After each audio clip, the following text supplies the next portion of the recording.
ঘরোয়া কিছু উপকরণ দিয়ে আজকে আমি আপনাদের সাথে পাস্তার একটি রেসিপি শেয়ার করব। আসসালামু আলাইকুম। চলুন তাহলে দেখে নেব একবার উপকরণগুলো। লাগছে আমাদের পাস্তা, আমি 1 বাটি পাস্তা নিয়েছি এখানে। লাগছে পেঁয়াজ কুচি, রসুন কুচি, কাঁচামরিচ কুচি আর পাকা টমেটো। আমি টমেটোগুলোকে এভাবে একটু কেটে নেব। কেটে নেওয়া হয়ে গেছে। আমি এবার কড়াইতে অল্প পরিমাণে পানি দিয়ে দিলাম। পানিটা একটু গরম হয়ে এলে এর মধ্যে টমেটোগুলোকে দিয়ে আমি 2 মিনিটের মতো সিদ্ধ করে নেব। বেশি সিদ্ধ করা যাবে না। সিদ্ধ হয়ে গেলে দেখবেন টমেটোর গা থেকে খোসাটা খুলে খুলে আসছে। এ পর্যায়ে বুঝে নেবেন টমেটোটা পারফেক্ট সিদ্ধ হয়ে গেছে। এবার আমি টমেটোটা ঠান্ডা করে এর খোসাগুলো ছাড়িয়ে নিচ্ছি। আমার সবগুলো খোসা ছাড়ানো হয়ে গেছে। এ পর্যায়ে আমি একটু মাঝ বরাবর কেটে এর ভিতরে থাকা বিচিগুলো ফেলে দিব। অনেক সময় এই বিচিগুলোর জন্য টমেটোটা একটু টক মনে হয়, সেজন্য আমি এগুলোকে ফেলে দিচ্ছি। ফেলে দেওয়া হয়ে গেলে আমি টমেটোগুলোকে ব্লেন্ড করে একটা পিউরি বানিয়ে নিব। হয়ে গেছে আমার পিউরি বানানো। এবার আমি পাস্তাগুলোকে সিদ্ধ করার জন্য চলে যাব। আমি প্রথমে একটি কড়াইতে পরিমাণ মতো পানি গরম বসিয়ে দিয়েছি। পানিটা গরম হয়ে গেছে। এর মধ্যে আমি 1/2 টেবিল চামচ পরিমাণ রান্নার তেল দিয়ে একটু নেড়ে চেড়ে পাস্তাগুলোকে দিয়ে দিচ্ছি। পাস্তাগুলোকে আবার একটু ভালো করে নেড়ে চেড়ে সিদ্ধ করে নেব 8 মিনিটের মতো। 8 মিনিট হয়ে গেছে। আমার পাস্তাটাও বেশ ভালোভাবে সিদ্ধ হয়ে গেছে। আমি এবার নামিয়ে নিচ্ছি। এবার একটি কড়াইতে পরিমাণ মতো তেল দিয়ে আমি একটি ডিম ভেজে নেব হালকা করে।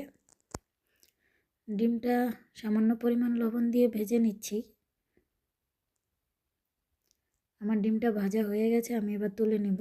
একই কড়াইতে আমি 2 টেবিল চামচ পরিমাণ রান্নার তেল দিয়ে দিলাম পেঁয়াজ কুচি আর রসুন কুচি দিয়ে এগুলোকে একটু 2 মিনিটের মতো ভেজে নেব।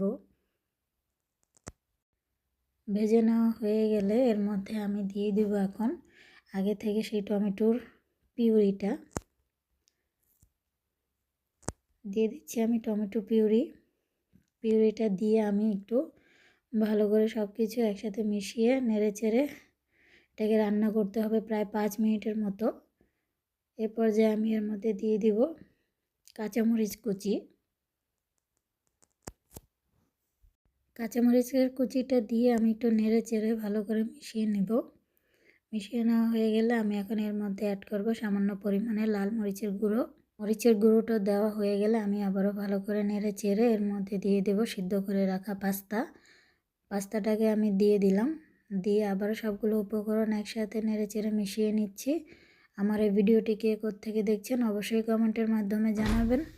আমি আপনাদের সকলের কমেন্টের উত্তর দিব। এ পর্যায়ে দিয়ে দিব স্বাদমতো লবণ। লবণটা দিয়ে একটু নেড়ে চেড়ে দিয়ে দেব 1/2 চা চামচ গোলমরিচের গুঁড়ো আর দিয়ে দিব পাস্তা মশলা দিয়ে একটু নেড়ে চেড়ে মিশিয়ে নিচ্ছি। এখানে আপনারা টমেটো সসটা ব্যবহার করার চেষ্টা করবেন। আমার হাতের কাছে ছিল না তাই আমি দিচ্ছি না। এই পর্যায়ে আমি নেড়ে চেড়ে দিয়ে দেব ভেজে রাখা ডিমটা দিয়ে আবার একটু নেড়ে চেড়ে মিশিয়ে নেব।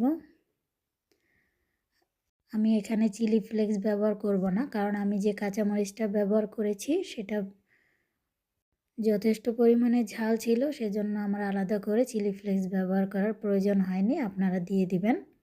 এই পর্যায়ে আমরা কিন্তু পাস্তাটা বেশি রান্না করব না, এতে করে বেশি সিদ্ধ হয়ে গেলে খেতে ভালো লাগবে না।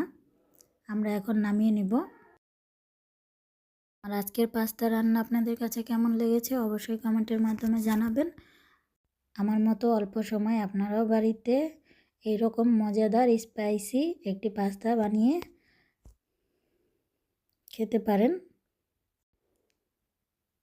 সবাই ভালো থাকবেন, সুস্থ থাকবেন।